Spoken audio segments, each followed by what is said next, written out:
যারা বলেন কোরআন শরীফের মধ্যে কোনো ভুল নেই, আজকে আপনাদেরকে কিছু চরম হাসির খোরাক যোগাবো। হাস্যকর কিছু কোরআনের আয়াত এবং কিছু হাদিস দেখাবো। আপনারা নিজেরাই সিদ্ধান্ত নেবেন এটা কি সঠিক নাকি ভুল। এই দেখেন, এখানে সূরা লোকমান আয়াত নাম্বার 10। এখানে কি বলা আছে? তিনি খুঁটি ব্যতীত আকাশমণ্ডলী সৃষ্টি করেছেন, তোমরা তা দেখছো। তিনি পৃথিবীতে স্থাপন করেছেন পর্বতমালা, যাতে পৃথিবী তোমাদের দিকে ঢলে না পড়ে, এবং এতে ছড়িয়ে দিয়েছেন সর্বপ্রকার জন্তু। আমি আকাশ থেকে পানি বর্ষণ করেছি, অতঃপর তাতে উদ্বৃত করেছি সর্বপ্রকার কল্যাণকর উদ্ভিদরাজি। আপনারাই বলেন, এখানে আকাশকে খুঁটি ছাড়া সৃষ্টি করার কথা বলা হয়েছে এবং পর্বতমালা সৃষ্টি করা হয়েছে। আল্লাহ নাকি সৃষ্টি করেছে যাতে পৃথিবী আপনাদের মাথার উপরে এসে না পড়ে। আপনাদের যাদের মাথায় এতটুকু জ্ঞান বুদ্ধি আছে, তারা তো আপনারা জানেন আকাশ পৃথিবীকে এরকম করে ঘিরে নেই যেরকম এখানে বলা আছে। এই ছবিটা দেখুন, এটা হচ্ছে মহাকাশ, এটা হচ্ছে স্পেসের একটা ছবি। এবং শুধুমাত্র পৃথিবী না, এখানে পৃথিবীর চেয়ে অনেক বড় বড় গ্রহ, নক্ষত্র এবং বিভিন্ন বস্তু ছড়িয়ে ছিটিয়ে আছে। এবং এটা একটা স্পেস। আকাশ আসলে কোনো একটা বস্তু না, এটা একটা খালি জায়গা। এবং আকাশ কোনো কিছুর উপরেই পড়ে যাওয়ার কোনো সম্ভাবনা নেই, কারণ হচ্ছে এটা একটা এমপ্টি স্পেস, মানে একটা খোলা জায়গা। কোনো কিছু এটার উপর এসে পড়বে না। আর পর্বতগুলোর কথা যেখানে বলা হয়েছে, দেখেন পর্বতগুলো হচ্ছে পৃথিবীর মধ্যে অবস্থিত। এই পর্বতের কোনো ক্ষমতাই নেই এই আকাশকে ধরে রাখার বা পৃথিবীকে ধরে রাখার। এই মূর্খ গাধা মুহাম্মদের একটা আবিষ্কার। চলুন আরেকটা আয়াত দেখে নিই। এখানে দেখেন সূরা হজ আয়াত নাম্বার 65। তুমি কি দেখো না যে ভূপৃষ্ঠে যা আছে এবং সমুদ্রে চলমান নৌকা, তৎসমূহকে আল্লাহ নিজ আদেশে তোমাদের অধীন করে দিয়েছেন, এবং তিনি আকাশ স্থির রাখেন যাতে তার আদেশ ব্যতীত ভূপৃষ্ঠে পতিত না হয়। নিশ্চয়ই আল্লাহ মানুষের প্রতি করুণাশীল, দয়াবান। মানে কি বলবো, গাধারও একটা লিমিট থাকে। একটা গাধার বুদ্ধিও এর চেয়ে বেশি। মুহাম্মদের বুদ্ধি যে কোথায় ছিল!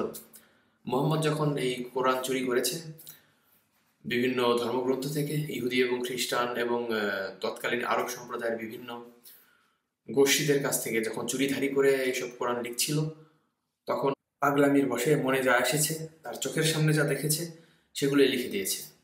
মানে সমুদ্রে চলাচল করে নৌকা, এই নৌকা নাকি আল্লাহ নিয়ন্ত্রণ করে, আকাশ নাকি আল্লাহ ধরে রাখে। এটা কোনো কথা হলো? আমি আপনাদেরকে যে ছবি দেখালাম, বা আপনারা যে জানেন মহাবিশ্ব সম্পর্কে, এটা কোনোভাবেই কোনো কিছুর উপরে পড়ে যাওয়ার কোনো সম্ভাবনা নেই। এবং যে পাহাড়কে সৃষ্টি করা হয়েছে যাতে আকাশ ঢলে না পড়ে, পৃথিবী ঢলে না পড়ে, এটা আসলে একটা মূর্খতার চরম পর্যায়ে।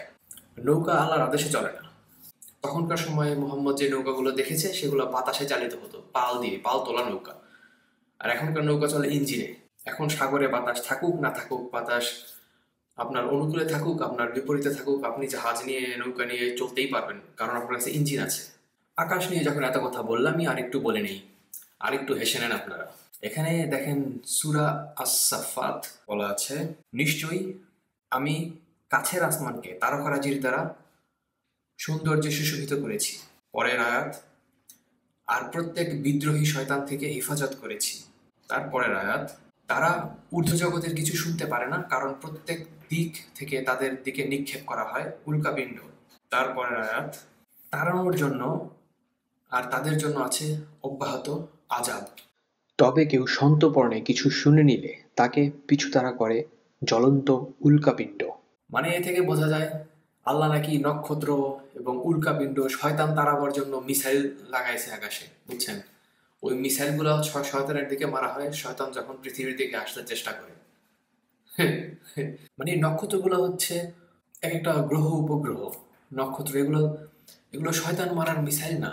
আপনাদের যাদের মাথায় এতটুকু বুদ্ধি আছে, আপনারা তো নিজেরাই অনুধাবন করতে পারেন যে আজগুলো ভুল, একদম গাঁজাখুরি গল্প দিয়ে সাজানো হয়েছে। আরেকটা দেখেন সূর্য সম্পর্কে। এটা দেখেন সহিহ মুসলিম হাদিস নাম্বার 296, আর আন্তর্জাতিক নাম্বার হচ্ছে 159। এখানে বলা আছে, একদিন মুহাম্মদ বললেন, তোমরা কি জানো সূর্য কোথায় যায়? সাহাবীগণ বললেন, আল্লাহ ও তার রাসূলই ভালো জানেন। তো মুহাম্মদ কি বলল? এই সূর্য চলতে থাকে এবং আল্লাহর আরশের নিচে অবস্থান করে, সেখানে সে সিজদারত অবস্থায় পড়ে থাকে। শেষে যখন তাকে বলা হয় ওঠো এবং যেখান থেকে এসেছিলে সেখানে ফিরে যাও, অনন্তর সে ফিরে যায় এবং নির্ধারিত উদয়স্থল দিয়ে আবার উদিত হয়। সেটা আবার চলতে থাকে এবং আবার নাকি আরশের নিচে চলে আসে। মানে কি বলবো, মুহাম্মদ যত বড় গাধা, আর আপনারা এখনো সেই গাধার পিছনে ছুটছেন। আপনারা কি জানেন না সূর্য কোথায় যায়? সূর্য কি আল্লাহর আরশের নিচে যায়? তার আদেশের অপেক্ষায় থাকে? পৃথিবী হচ্ছে সূর্যের চারিদিক দিয়ে ঘুরতে থাকে। যেখানে অন্ধকার, মানে সূর্য তার বিপরীত দিকে আছে। আপনারা ছবিটা দেখেন, এই ছবিটা নতুন কিছু না। আমার মনে হয় আপনার 90% লোক যারা দেখছেন সবাই এই ছবি এর আগে দেখেছে অথবা এই বিষয়ে পরিষ্কার জ্ঞান রাখেন যে সূর্য কোনো আরশের পিছনে যায় লুকায় না, কারো আদেশের অপেক্ষা করে না।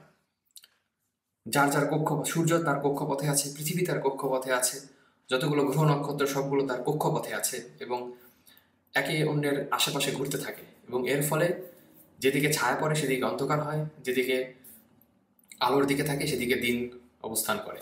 আপনাদের কি মনে হয় না যে এই কোরআন একটা গাঁজাখুরি বই? মুহাম্মদ তার সীমিত জ্ঞান, আরবের মরুর ডাকাত এবং সেই মেষ পালকের মাথায় নির্বুদ্ধিতার যেই পরিচয় আপনাদেরকে দেওয়া হয়েছে সেটা নিয়ে আপনারা পড়ে আছেন। আপনাদেরকে আস্তে আস্তে আরো অনেক বিষয়ে জানানো হবে। আশা করি সাথেই থাকবেন আর যা বললাম এগুলো শুনে হাসতে থাকেন।